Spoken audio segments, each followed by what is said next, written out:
प्यारे बच्चों, हिंदी की कक्षा में आपका एक बार फिर से स्वागत है। जैसा कि आपको पता है कि आज हम अपना चौथा पाठ पानी की खोज का पठन अभ्यास करेंगे। तो पठन अभ्यास का भी मैं वीडियो में उल्लेख करता हूँ, जैसा कि मैंने कहा है। तो आप सबके पास आपके पास अपनी पाठ्य पुस्तक होनी चाहिए। हम चौथा पाठ पानी की खोज का आज पठन अभ्यास करें और पठन अभ्यास करते समय आपका ध्यान वहीं होना चाहिए जहां हम पढ़ रहे हैं, ताकि आपको जो नए शब्द और विराम चिन्हों का प्रयोग, कितने देर रुकना है, संवाद को कैसे पढ़ा जाता है और जो कुछ कठिन शब्दों का उच्चारण, तो आपको सब साथ का साथ पता चलता जाएगा। तो इस पाठ का आज मैं आपको 2 बार पठन अभ्यास हम करेंगे। एक बार मैं सारांश बताऊंगा और उसके बाद हम कठिन शब्द या मुहावरों को लिखेंगे अपनी नोटबुक में। तो शुरुआत करेंगे हम पठन अभ्यास का। इस पाठ का व्याख्या मैंने पहले ही कर दिया है, तो आज हम केवल पठन अभ्यास पे ही ध्यान देंगे और सारांश, ये 2 भाग हम करेंगे। मैं 2 बार पठन अभ्यास करूंगा, आप अपनी बुक लेके बैठिए। तो शुरू करते हैं। पाठ 4 पानी की खोज। भोर का समय था। दूर से उड़कर आता एक रॉकेट टीना के घर की छत पर उतरा। टीना गहरी नींद में सो रही थी। रॉकेट का दरवाज़ा खुला, एक सीढ़ी नीचे आई और एक अजीब सा प्राणी छत पर उतरा। उसने टीना को जगाया। जागो जागो बिटिया। टीना ने आंखें खोली तो सामने एक अद्भुत प्राणी को देखकर चौंक गई। लेकिन टीना बहुत बहादुर थी, डरी नहीं। मैं जीटो हूँ, बहुत दूर बसे एक ग्रह से आया हूँ। मुझे शुद्ध पानी चाहिए। क्या तुम साफ पानी खोजने में मेरी मदद करोगे? प्राणी ने कहा। हाँ हाँ, क्यों नहीं, जरूर करूँगी। टीना उत्साह से बोली। टीना जीटो के रॉकेट में बैठ गई और उसे पास एक झील पर ले गई। कुछ लोग झील में नहा रहे थे, कुछ कपड़े धो रहे थे, कुछ बच्चे पानी में खेल रहे थे। वे दोनों झील के पास पहुँचे तो जीटो बोला, नहीं, यह पानी मेरे किसी काम का नहीं है। लोग साबुन और हानिकारक रसायनों से इसे अशुद्ध कर रहे हैं। अब टीना ने जीटो को पास ही एक नदी पर चलने के लिए कहा। नदी पर पहुंचकर जीटो ने पानी की जांच की और फिर आसपास के कारखानों पर नज़र दौड़ाते हुए बोला, ये कारखाने अपना बचा खुचा बेकार रसायन नदी में बहा देते हैं। इसी से यह नदी का पानी जहरीले रसायनों से भरा हुआ है। यह भी मेरे किसी काम का नहीं है। टीना को समझ नहीं आ रहा था कि वह क्या करे। वह सोचने लगी कि पानी और कहाँ से मिल सकता है। उसे याद आया कि एक बार जब वह गांव गई थी तब उसने एक कुआं देखा था। वह जीटो को पास के गांव में ले गई। जीटो ने कुएं के पानी को जांचा। वह पानी भी रसायनों से भरा है। जीटो ने कहा, यह पानी तो धरती के अंदर का है, इसमें रसायन भला कहाँ से आए? टीना ने हैरानी से कहा, धरती के अंदर का पानी भी तो वही है जो धरती के ऊपर से रिसकर अंदर जाता है। जीटो ने बताया, इससे मेरे रसायन बताते हैं कि यह किसी खेत से आया है। इसमें खाद और कीड़े मारने वाली दवाई मिली हुई है। अब तो टीना बहुत दुखी हो चुकी थी।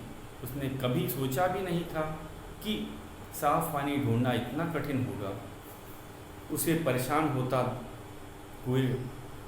होते हुए पूछा, मुझे पीने, नहाने और कपड़े धोने के लिए साफ पानी कहाँ से मिला करेगा? जीटो ने बताया, बड़ी बड़ी मशीनों से नदियों, झीलों आदि के गंदे पानी को साफ किया जाता है और नलों के द्वारा उसे घरों, कार्यालयों और कारखानों में भेजा जाता है। एक गिलास पानी बनाने में बहुत मेहनत और समय लगता है। अच्छा, टीना आश्चर्य से बोली। हाँ बिल्कुल। सोचो, क्या तुम एक दिन भी बिना जल के रह सकती हो? नहीं, मैं पानी के बिना बिल्कुल नहीं रह सकती। लेकिन उपाय क्या है? टीना चिंतित थी। जीटो मुस्कुराया और बोला, तुम्हारी धरती के लोगों को पानी का इस्तेमाल पूरी सावधानी से करना चाहिए। जल ही जीवन है। पशु पक्षी, पौधे और धरती की प्राय सभी चीज़ों को जीवित रहने के लिए जल की आवश्यकता होती है। लेकिन अगर मनुष्य पानी को इसी तरह गंदा करते रहे तो धरती पर जीवन का अंत हो जाएगा। सारे सौरमंडल में पृथ्वी ही ऐसा ग्रह है जिस पर जल आसानी से मिलता है। किसी दूसरे ग्रह पर जाने से पहले मैं अपने रॉकेट का ईंधन टैंक यहीं से भर लेता हूँ। क्या तुम्हारा मतलब है कि तुम्हें पीने के लिए पानी नहीं चाहिए? टीना ने चौंक कर पूछा। नहीं, साफ पानी से तो मेरा रॉकेट चलता है, जीटो ने बताया। रॉकेट वापस टीना की छत पर पहुंच गया था। टीना उतर आई, पर वह उदास थी कि वह जीटो की मदद नहीं कर सकी।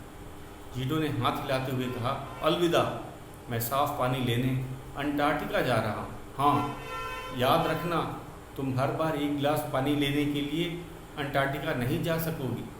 रॉकेट ऊपर उठा, धीरे धीरे पीले गोलों में बदला और फिर नीले आकाश में खो गया। इस पाठ के लेखक हैं दिलीप एम साल्वे। तो बच्चों, ये थी कहानी। एक टीना, एक छोटी लड़की जिसका उम्र आपके बराबर था, और एक दूसरे ग्रह से आया हुआ प्राणी जीटो, जिसने टीना से मदद मांगी थी। उन्होंने पाया कि मनुष्य सभी पानी को गंदा करते चले आ रहे। तो ये पानी के महत्व के बारे में सबको बताया गया। तो जो लेखक है, जो उन्होंने दिलीप एम साल्वी, वे लोगों को, अपने पाठक को बताते हैं पानी का महत्व, खासकर बच्चों को, कि हमें पानी बर्बाद नहीं करना चाहिए। एक गिलास पानी बनाने के लिए बहुत समय और परिश्रम लगता है। तो पानी की हर एक बूंद कीमती है, हमें पानी को बचा के रखना है। तो यही बात बताने के लिए उन्होंने ये पाठ रखा, ताकि बच्चे इससे प्रेरित हो सकें, पानी का महत्व समझें, जैसे कि टीना ने समझा। तो फिर से हम इसका एक बार पठन अभ्यास कर रहे हैं, दूसरी बार। अब मैं इस पाठ का दूसरी बार पठन अभ्यास करने जा रहा हूँ।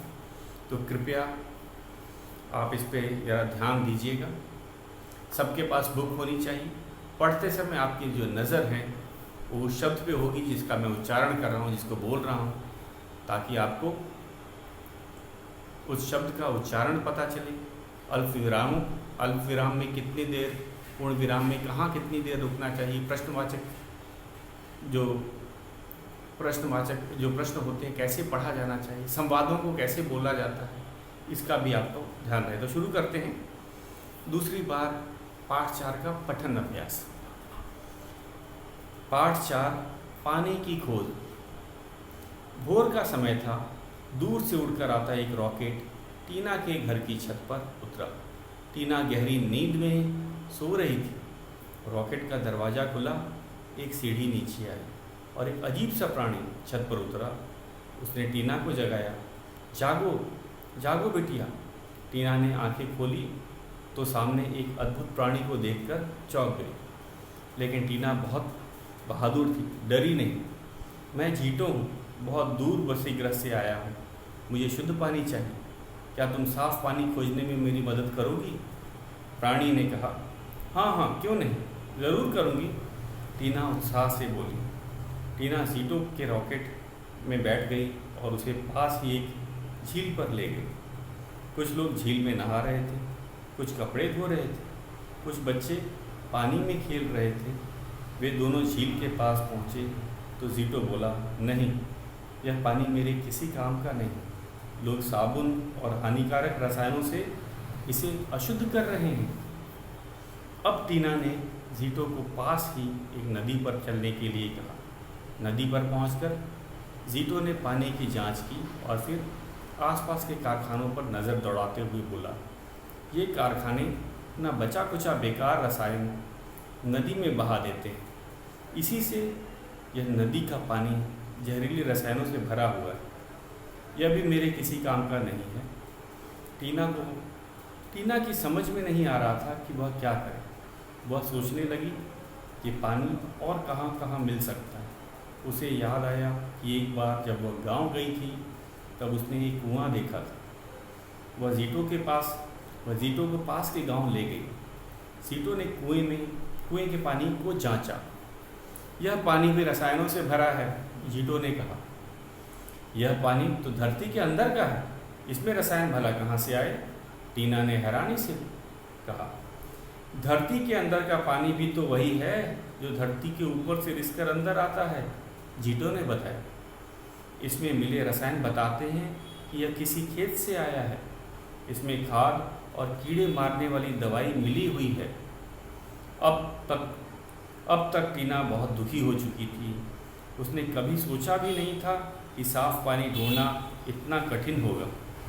उसने परेशान होते हुए पूछा, मुझे पीने, नहाने और कपड़े धोने के लिए साफ पानी कहाँ से मिला करेगा? जीटो ने बताया, बड़ी बड़ी मशीनों से नदियों, झीलों आदि से गंदे पानी को साफ किया जाता है और नलों के द्वारा इसे घरों, कार्यालयों और कारखानों में भेजा जाता है। एक गिलास पानी बनाने में बहुत मेहनत और समय लगता है। अच्छा, टीना आश्चर्य से बोली। हाँ बिल्कुल, सोचो, क्या तुम एक दिन भी जल के बिना रह सकती हो? नहीं, मैं पानी के बिना बिल्कुल नहीं रह सकती। लेकिन उपाय क्या है? टीना चिंतित थी। जीटो मुस्कुराया और बोला, तुम्हारी धरती के लोगों को पानी का इस्तेमाल पूरी सावधानी से करना चाहिए। जल ही जीवन है। पशु, पक्षी, पौधे और धरती की प्राय सभी चीज़ों को जीवित रहने के लिए जल की आवश्यकता होती है। लेकिन अगर मनुष्य पानी को इसी तरह गंदा करते रहे तो वो धरती पर जीवन का अंत हो जाए। सारे सौरमंडल में पृथ्वी ही ऐसा ग्रह है जिस पर जल आसानी से मिलता है। किसी दूसरे ग्रह पर जाने से पहले मैं अपने रॉकेट का ईंधन टैंक यहीं से भर लेता हूँ। क्या तुम्हारा मतलब है कि तुम्हें पीने के लिए पानी नहीं चाहिए? टीना ने चौंक कर पूछा। नहीं, साफ पानी से तो मेरा रॉकेट चलता है, जीटो ने समझाया। रॉकेट वापस टीना की छत पर पहुंच गया था। टीना उतर आई पर वह उदास थी कि वह जीटो की मदद नहीं कर सकी। जीटो ने हाथ हिलाते हुए कहा, अलविदा, मैं साफ पानी लेने अंटार्कटिका जा रहा हूँ। हाँ, याद रखना, तुम हर बार एक गिलास पानी लेने अंटार्कटिका नहीं जा सकोगी। रॉकेट ऊपर उठा, धीरे धीरे पीले गोले में बदला और फिर नीले आकाश में खो गया। दिलीप एम साल्वी, तो लेखक हैं दिलीप एम साल्वी। तो इस पाठ का हमने 2 बार पठन अभ्यास कर लिया है और आपको सभी कठिन शब्दों के बारे में पता चल गया होगा। तो आज का गृह कार्य भी आपको पठन अभ्यास से ही जुड़ा है। आपको भी इस पाठ को 2 बार इसका पठन अभ्यास करना है।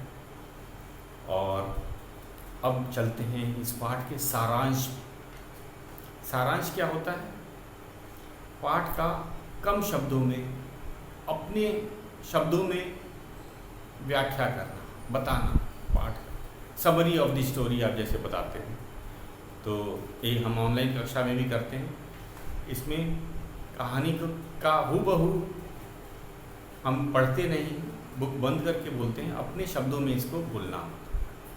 तो सारांश को छोटा होना चाहिए, हमें अपने शब्दों का ही प्रयोग करना चाहिए। तो शुरू करते हैं इसका। एक बार मैं सारांश आपको बताता हूँ। तो ये कहानी है, हमारी ये जो कहानी है एक छोटे लड़की की है जिसका नाम टीना था। एक रात की बात है, वो अपने छत पे सो रही थी और तभी एक वो रॉकेट किसी दूसरे ग्रह से उड़कर आता है और टीना की छत पर ही उतरता है। दरवाज़ा खुलता है, सीढ़ी नीचे आती है, एक अजीब सा दिखने वाला प्राणी नीचे उतरता है और वह टीना को जगाता है। टीना को कहता है, जागो बिटिया जागो। टीना उठती है। उसे बड़ा आश्चर्य होता है कि बड़ा विचित्र सा उसने एक प्राणी देखा होता है। टीना लेकिन डरती नहीं। टीना एक साहसी लड़की है। तभी उस प्राणी ने अपने बारे में अपना परिचय दिया कि वह तो ज़ीटो है और किसी बड़े दूर ग्रह से आया है, और उसने टीना से पानी की मांग की। उसे शुद्ध पानी की ज़रूरत थी। तो टीना बहुत समझदार लड़की थी, उसे पता था कि अगर कोई बाहर से आया है तो हमारा मेहमान होगा, तो ये तो किसी दूसरे ग्रह का प्राणी था, तो ये भी तो पृथ्वी का मेहमान हुआ, और पानी देना तो हमारी संस्कृति में ही है। उसने तुरंत कहा कि हाँ, आपको मैं शुद्ध पानी देती हूँ। तो वह ज़ीटो को लेकर पास के झील पे गई, क्योंकि उसे पता था कि यहाँ झील में बहुत पानी है और सब शुद्ध पानी। उसने ज़ीटो को कहा, आप यहाँ से पानी ले लीजिए, यहाँ से आप शुद्ध पानी ले लीजिए। लेकिन ज़ीटो ने कहा, देखते नहीं यहाँ लोग कपड़े धो रहे हैं और साबुन के जो रसायन हैं वे सब झील के पानी को अशुद्ध कर रहे हैं, तो ये पानी मेरे किसी काम का नहीं है। तो टीना कही, कोई बात नहीं, अब मैं आपको नदी पे ले चलती हूँ, नदी का पानी बहता रहता है और वो शुद्ध होगा। तो टीना उसके बाद ज़ीटो को लेकर नदी पे पहुँची। नदी पे जैसे ही ज़ीटो ने नज़र दौड़ाई तो उसने देखा आसपास के कारखाने अपना बचा कुचा रसायन नदी में गिरा रहे थे, बहा रहे थे। उसने साफ कह दिया, ये देखो ये पानी भी प्रदूषित है, ये जो कारखाने के जो बचे कुचे रसायन होते हैं ये जहरीले होते हैं और सभी लोग नदियों में उसको बहा देते हैं, जो कि सही बात नहीं है, और इस कारण से ये पानी भी अशुद्ध हो गया। अब अशुद्ध मतलब पीने लायक नहीं। जो चीज़ शुद्ध न हो वो क्या होती है? अशुद्ध। तो ये बात टीना को बड़ी बुरी अजीब सी लगी कि अरे, लोगों ने तो कारखानों में भी, अरे नदी में भी कारखानों का बचा कुचा रसायन बहाना शुरू कर दिया है, पानी तो अशुद्ध हो गया। तो उसने कहा कोई बात नहीं। उसे याद आया कि कुछ दिन पहले वह गांव गई थी और वहाँ उसने एक अच्छा सा कुआं देखा था और उसके आसपास कोई कारखाना भी नहीं था। तो वह तुरंत उसे ज़ीटो को ले गई उस पास के गांव में, और ज़ीटो ने कुएं के पानी की जांच की तो पता चला कि वह पानी भी अशुद्ध है, क्योंकि उसमें भी रसायन मिले थे। तो उसने टीना को कहा, यह पानी भी शुद्ध नहीं है। टीना चौंकी। उसने कहा, यहाँ यह तो पानी एकदम शुद्ध है। उसने कहा कि इसमें खाद और कीड़े मारने की दवा मिली हुई, क्योंकि ये पानी पास के खेत से ज़मीन में रिस के आया है। तो वर्षा ऋतु में हमने देखा है, जब पानी होता है वो रिस करके ज़मीन के अंदर चला जाता है, तो कुएँ का पानी, ट्यूबवेल का पानी, बोरवेल का पानी सब प्रदूषित हो जाता है। तो यही बात ज़ीटो ने टीना को बताई। टीना बहुत दुखी हुई, क्योंकि उसे पूरी उम्मीद थी कि कम से कम कुएं का पानी तो शुद्ध होगा। तो वो दुखी हो गई, क्योंकि अब वो उसकी मदद नहीं कर पाई। उसने कभी जीवन में सोचा भी नहीं था कि शुद्ध पानी ढूंढना इतना मुश्किल काम है। वह उदास थी, क्योंकि उसने वादा किया था, और अपने मेहमान को अगर जो पानी भी ना दे पाए तो इस कारण से वह दुखी थी कि वह अपने मेहमान को पानी भी नहीं दे पा रही है। ज़ीटो ने कहा कि अरे, तुम चिंता मत करो, पानी सबकी ज़रूरत होती है, और ये पानी अशुद्ध जो धरती पे रहने वाले लोगों ने ही किया। कारण क्या है कि हम लोग पानी का सही इस्तेमाल नहीं जानते। हमें पता होना चाहिए कि जल ही जीवन है। जल के बिना पृथ्वी पर कोई भी जीव नहीं जीवित बचेगा, और हमें पानी का बड़ी सावधानी से इस्तेमाल करना चाहिए। खासकर बच्चों को भी बताया है उसने कि एक गिलास पानी बनाने के लिए उसे हमें शुद्ध करना पड़ता है बड़ी बड़ी मशीनों से।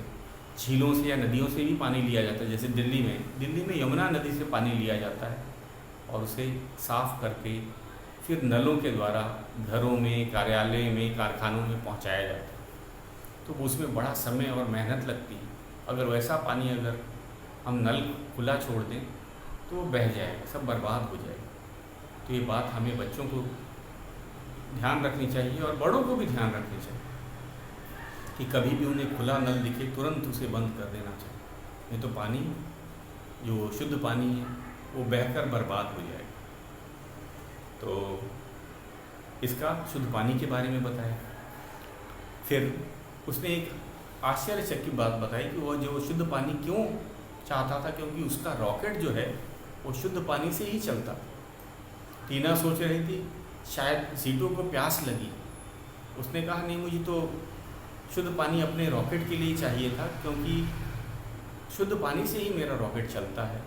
और जाते जाते उसने टीना को भी और हम सबको भी बता दिया कि अगर इसी तरह हम लोग पानी बर्बाद करते रहे, शुद्ध पानी को नहीं बचाएंगे, तो एक ऐसा समय आ जाएगा जब हमें शुद्ध पानी नहीं मिलेगा पृथ्वी में।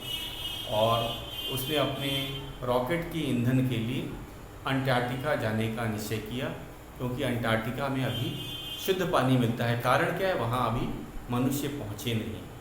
तो बहुत ही ठंडा इलाका है, मैंने आपको बताया था, दक्षिणी ध्रुव के पास है, जमा हुआ महाद्वीप है और वहाँ पे मनुष्य नहीं पहुँचा है। इस कारण से वहाँ पानी भी शुद्ध रूप में ही है।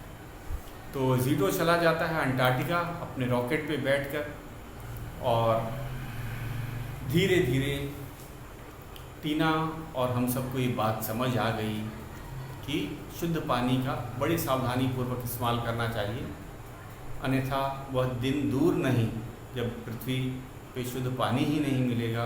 और अगर शुद्ध पानी नहीं मिलेगा तो पृथ्वी पे जीवन भी नहीं रहेगा। तो ये था हमारा बच्चों सारांश पाठ 4 का, पानी की खोज। तो इस पाठ को क्यों रखा गया हमारे पाठ्य पुस्तक में, ताकि बच्चों को पानी के शुद्ध पानी के प्रति जागरूक किया जा सके, बच्चे जान सकें कि शुद्ध पानी के बिना जीवन असंभव है। पानी मनुष्य को सभी जीवों से इसकी आवश्यकता अधिक है। मनुष्य सवेरे ब्रश करने से ही शुरू हो जाती है पानी की ज़रूरत। नहाने, कपड़े धोने, घर की सफाई, बर्तन धोने के लिए इसका प्रयोग किया जाता है, गमलों में पानी देने के लिए, सिंचाई के लिए, कारखानों में इसका प्रयोग किया जाता है। तो इसका प्रयोग लगातार खाना बनाने, पीने, तो हर जगह तो शुद्ध पानी का प्रयोग किया ही जाता है। तो हमें इसको सावधानी से प्रयोग करना चाहिए। कभी खुला नल, मैंने बताया, अगर दिखता है तो तुरंत उसे बंद कर दिया जाए, और ताकि हमारा शुद्ध जल बर्बाद ना हो सके। तो बच्चों ये था हमारा पाठ। आज हम ने इसका पठन अभ्यास किया। तो लेखक का भी नाम हमें याद होना चाहिए। इस पाठ के जो लेखक हैं दिलीप एन साल्वी हैं, और इन्होंने बड़ा अच्छा जो है ये कहानी लिखी है। इसके अंदर कैसे एक दूसरे ग्रह का जो होता है एक प्राणी आता है और टीना को जागरूक करके चला जाता है। टीना को इससे पहले नहीं पता। टीना सोचती थी अरे हमारे आसपास पानी ही पानी है। पानी की तो ऐसे भी पृथ्वी पे कमी नहीं है। मैंने आपको बताया था 70% हिस्सा, 70% पार्ट जो है हिस्सा पृथ्वी का वो पानी से ही ढका है, समुद्रों से, नदियों से, झीलों से। तो लेकिन इसमें से केवल पीने लायक 1% है। अगर पूरा पानी अगर पृथ्वी का एक जगह कर दिया तो मात्र 1% से भी कम पानी पीने योग्य है, और हम उसको भी गंदा करते चले जा रहे हैं। तो अब अंटार्कटिका में क्यों शुद्ध पानी, इस पाठ में भी कहा गया कि ज़ीटो भी पानी लेने के लिए अंटार्कटिका में गया। क्यों अंटार्कटिका में क्यों गया? अंटार्कटिका में मनुष्य नहीं पहुँचे, बहुत ठंडा इलाका है, तापमान -100 डिग्री सेंटीग्रेड तक चला जाता है। तो वहाँ इतने ठंड में लोगों का रहना बड़ा मुश्किल होता है। मतलब कि प्रदूषण मनुष्य ही फैलाता है। एक तरह से उन्होंने बता दिया था पाठ में कि जहाँ जहाँ मनुष्य जाता है वहाँ का पानी वो अशुद्ध कर देता है। आपने देखा हमने नदियों का प्रयोग नालियों की तरह करना शुरू कर दिया। जो कारखानों का बचा हुआ रसायन होता है, जहरीले रसायन होते हैं, उसको फेंकने के लिए नदी का प्रयोग करते हैं। जो घरों का जो सीवेज का पानी होता है और उसको भी नदियों नालों में भी हम लोग बहा देते हैं, नालों में बहा देते हैं, और नालों से वह नदी में चले जाता है, नदी से वो समुद्र में चला जाता है। तो प्रदूषण हम लोग लगभग पानी के हर हम कहेंगे स्रोत जितने भी हैं उन सबको गंदा करते चले जा रहे हैं, जबकि हमें सबसे ज़्यादा पानी मनुष्यों को ही चाहिए। बाकी जीव केवल पानी पीने के लिए ही इस्तेमाल करते हैं। हम तो कारखानों से लेके ब्रश करने से, नहाने से लेके, कपड़े धोने से लेके, बर्तन धोने से लेके, घर की सफाई में भी पानी का प्रयोग किया जाता है। कारखानों में भी बहुत पानी का प्रयोग किया जाता है। कोई भी चीज़ बनानी होती है उसमें पानी कारखानों में भी देना पड़ता है। पौधों को, खेतों को भी पानी की, शुद्ध पानी की ज़रूरत होती है। तो पानी का जो उपयोग हम कहेंगे सबसे ज़्यादा मनुष्य ही करता है, और मनुष्य का ये फ़र्ज़ है कि हम इस पानी को बचा के रखें। नहीं तो वो दिन दूर नहीं जब पृथ्वी से, धरती से शुद्ध पानी ख़त्म हो जाएगा, और पानी ख़त्म होगा उसके साथ उसको, उस पर आश्रित सभी जीव, चाहे वो पेड़ हो, पौधे हों, कोई भी प्राणी हो या मनुष्य क्यों ना हो, उन सब पे भी असर पड़ता है और वे सब मारे जाएंगे। तो जीवन, इसीलिए कहा जाता है जल ही जीवन।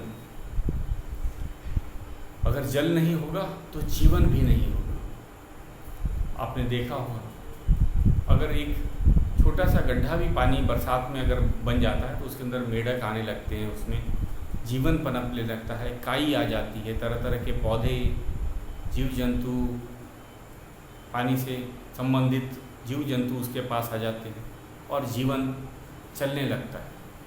मछलियाँ पानी में आ जाती हैं, पानी से संबंधित कीड़े, मेढक और उनको और कोई जलीय जीव आ जाते हैं। लेकिन अगर पानी नहीं रहेगा तो सब कुछ ख़त्म हो जाता है। तो पानी बहुत ही ज़रूरी। इस पाठ से, पानी की खोज से असल में हमें लेखक जो थे, लेखक दिलीप एम साल्वी ने हमें प्रेरित किया है, पानी का महत्व बताया है। हमें किस बात के लिए प्रेरित किया कि हमें भी पानी का संरक्षण करना चाहिए। संरक्षण क्या होता है? पानी को बचा के रखना। क्या हम इस्तेमाल ना करें? क्या हम पानी का संरक्षण करने के लिए हम पानी पीना बंद कर दें, कपड़े धोना बंद कर दें, बर्तन धोना बंद कर दें? नहीं, ये सब तो हमें करना ही है, लेकिन हम पानी की बर्बादी तो रोक सकते हैं। पानी तो हमें चाहिए पीने के लिए, नहाने के लिए, कपड़े धोने के लिए, खाना बनाने के लिए, लेकिन हम पानी का सावधानी पूर्वक इस्तेमाल करें। जैसे पानी पी भी रहे हैं, अगर हम पानी पीते भी हैं, अगर हमें आधा ग्लास पानी चाहिए तो हम आधा ग्लास पानी ही लें। ये नहीं कि आधा पूरा 1 गिलास पानी लिया और पानी पिया हमने आधा ग्लास और आधा ग्लास पानी फेंक दिया। तो जो हम शुद्ध पानी फेंक रहे हैं ये सही बात नहीं। तो हमें सावधानी का यही अर्थ बोला गया है। ये नहीं कि हम पानी पीना बंद कर दें, हम पानी का प्रयोग करना बंद कर दें, घर की सफाई करना बंद कर दें, बर्तन और कपड़े धोना बंद कर दें, ये संभव नहीं है। लेकिन हम पानी का सावधानीपूर्वक प्रयोग करें, उसको भविष्य के लिए बचा के रखें। जैसे कि खुला नल दिखा तो हमें ये नहीं देखना है किसने खोला है, हमारा मुख्य उद्देश्य होना चाहिए कि पहले उसे बंद किया जाए, क्योंकि पानी की हर बूंद कीमती है। उसके बाद जैसे मैंने आपको बताया, आधा ग्लास अगर आप पानी पीना चाहते हो तो आधा ग्लास पानी लीजिए, ताकि बचा पानी फेंकना ना पड़े। तो इस तरह से हम छोटी छोटी चीज़ों से, जैसे कि कहा जाता है पौधों को उतना ही पानी दें जितने की उसकी आवश्यकता हो। जैसे गमले में उतना ही पानी देना चाहिए जितना कि गमले के अंदर समा सके। लोग उसको भरते चले जाते हैं, पानी गिरता रहता है, लोग गमले में पानी डालते चले जा रहे हैं और ज़्यादा पानी भी पौधे नहीं पी सकते, ज़्यादा पानी निकल जाता है गमले से। तो ये इसका ध्यान रखना है। तो आज हमने इस पाठ में क्या सीखा कि पानी का महत्व जाना, पानी के संरक्षण के बारे में जाना। और तो बच्चों यही था पाठ पानी की खोज। कल हम इसके शब्दार्थ करेंगे और मौखिक प्रश्नों को चर्चा के द्वारा करेंगे। तो आपका गृह कार्य है 2 बार पठन अभ्यास और सारांश का एक बार प्रैक्टिस करेंगे सारांश। तो आज के लिए बस इतना ही, शेष हम कल करेंगे।